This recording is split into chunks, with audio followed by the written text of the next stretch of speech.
सुन्दरि माधवी चन्द्रसहोदरि हेममये मुनिगणमण्डित मोक्षप्रदायिनि मञ्जुलभाषिणि वेदनुते पङ्कजवासिनि देवसुपूजित सद्गुणवर्षिणि शान्तियुते जय जय हे मधुसूदनकामिनि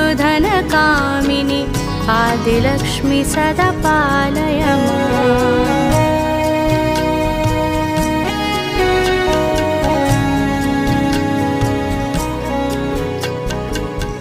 कलिकल्मषनाशिनि कामिनि वैदिकरूपिणि वेदमयि क्षीरसमुद्भव मङ्गलरूपिणि मन्त्रनिवासिनि मन्त्रनुते मङ्गल